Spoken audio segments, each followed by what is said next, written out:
So let's get to page 49 in the lab manual. Now, up to this point, I have no doubt that many of you are kind of confused and lost with all the stuff that that we've been talking about over the past several pages. And that's perfectly fine. You're not expected to know what all these pieces and parts are about yet. All we've done here at this point is I've just handed out tools that you're going to use here in a few minutes, and I'll show you how to use them. So just be patient with that. So before we get into the nitty-gritties of page 49, let me just talk about a couple of broad concepts here. This idea of relative motion, or relativity if you want to call it, isn't as new or recent as you might think. It goes all the way back to the time of Galileo. Galileo talked about relative motion. Here's an example of it. If I take the laboratory rock and toss it up and down, relative to me, it's going straight up and down. Relative to you watching it on the view screen, it's going up and down. But if I walk while tossing it, what you will see is the rock doing something like this. But relative to me, it's still going straight up and down. Okay? That's one thing to think about. Here's another idea. Remember back in junior high, you were taking the bus to and from school. Where was it you always wanted to sit? In the back of the bus, of course. Why? Because that's where the bumps were. You'd wait until you'd hit that good pothole and bang, your scrawny ass would go up about 2 feet and then come right back down in the seat. Why? Because even though you were airborne, both you and the bus were still moving in the same direction and at the same speed down the road.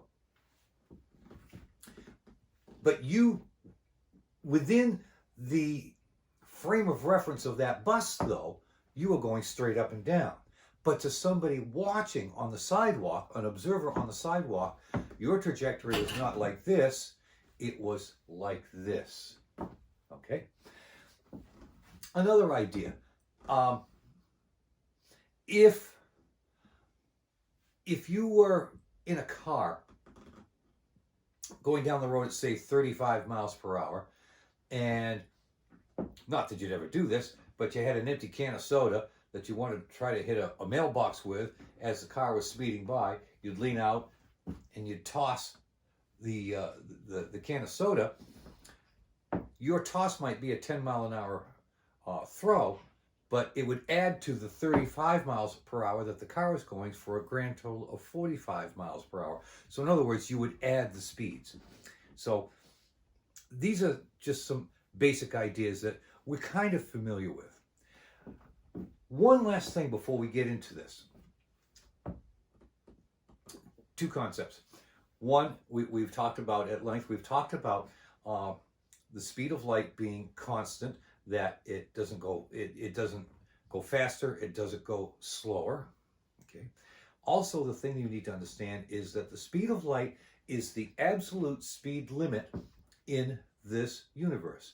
And let me broaden that definition a little bit more. What we mean by that is that speed, 3.0 times 10 to the 8th meters per second,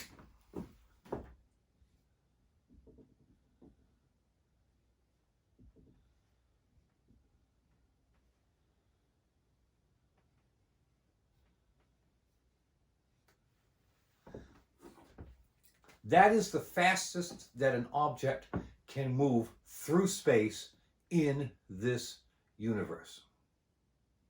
And I'm going to ask that you accept that as a given, as stipulated. This goes to a time-honored tradition in academics or academia called suspending disbelief. I'm going to ask you to accept it for the time being. Later on, I'll show you why it is the absolute speed limit in this universe, but that comes later. I have to show you this stuff first before we can get to that. So for the time being, let's accept that the speed of light is the absolute speed limit in this universe. Okay, so to that end, now we go to page 49, and I'm going to start with a ridiculous imaginary clock. The clock consists of two perfect mirrors facing each other.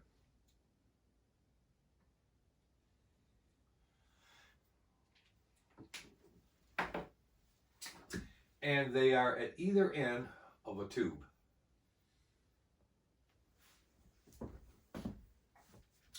We're going to pump every last molecule and atom out of that tube so it is an absolutely perfect vacuum. The only thing we're going to leave inside is one little teeny tiny, lonesome little photon, bouncing back and forth between the two mirrors. This tube will have a length of 3.0 times 10 to the 8th meters. So that's my ridiculous imaginary clock. And that little photon is going to bounce between these two mirrors, spaced 3.0 times 10 to the 8th meters apart. It's going to take that photon 1 second to go from one end to the other. Tick, tock, tick, tock. That's how my clock will work. But now we're going to give this clock a little nudge with a spacecraft.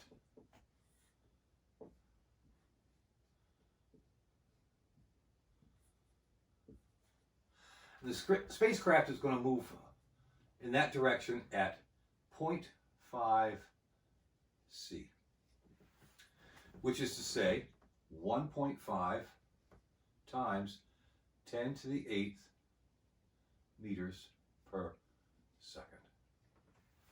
All right. So now let's see what's happened after 1 second.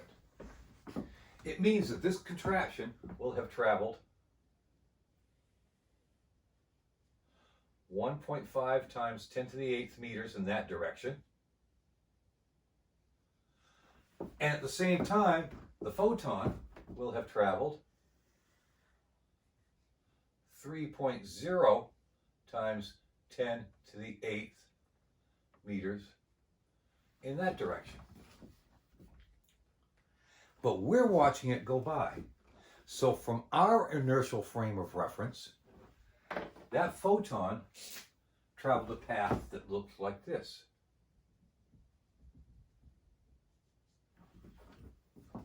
Well, look what we got here. We have a right triangle. And that would be the hypotenuse. Now let's see what the length of that hypotenuse is. We know, just looking at it, that hypotenuse is longer than the other sides. So we'll use the old Pythagorean theorem. If we call this side A, and we call this side B, and if we call this side C, then the Pythagorean theorem, A squared plus B squared equals C squared. Pretty straightforward.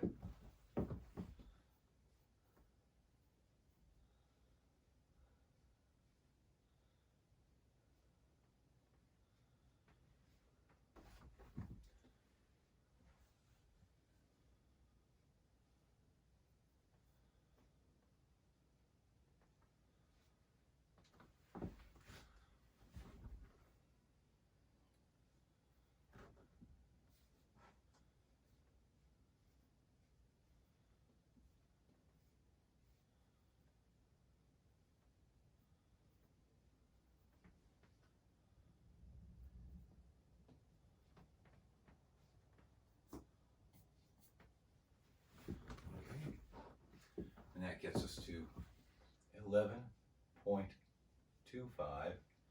times 10 to the 16th equals C squared. So C is going to equal the square root of that.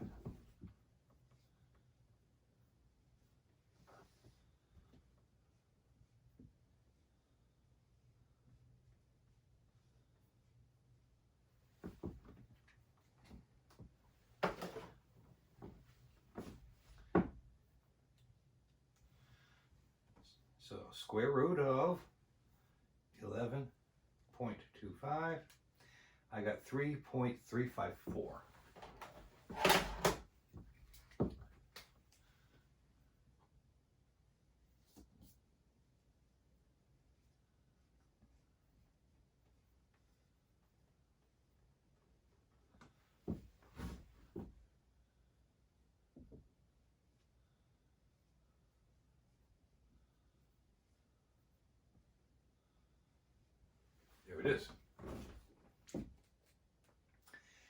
now we can see that we have a problem, right? If we stipulate that there is a cosmic speed limit, then this creates a problem.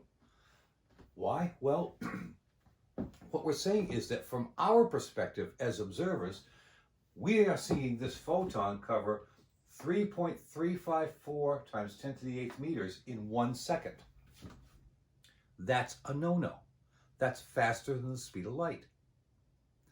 If we are going to insist that that photon covers that distance and we're going to restrict him to that speed, the only thing we can do is give him a little more time. We're going to have to stretch the time out. Or if we say, no, 1 second's all you get, then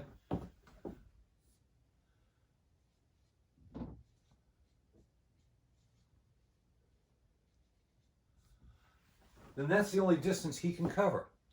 And if we shorten that hypotenuse, then this side is going to have to get smaller, isn't it? So, something's got to give. Well, we have to look at what are the players, what is available, what can we tinker with? Well, it goes to the the first bit of physics that you ever learned back in grade school. Distance equals rate times time.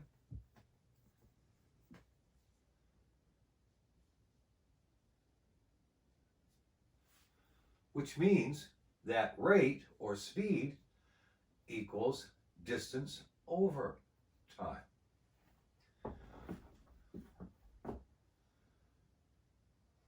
Or velocity equals distance over time. Those are the only two things there that are available to be tinkered with. Something's got to give, either distance or time. Well, the answer is it's both of them. B-O-F-U-M, both of them. Time and space are not these static, rigid entities that we thought they were, that Newton thought they were. Einstein realizes that distance, which is just another way of saying space, and time curve. They bend. And they're two sides of the same coin. You can't bend one without you bend the other. That's the basic idea of relativity. Special relativity, that is. So we'll pause here and then go on to the next page.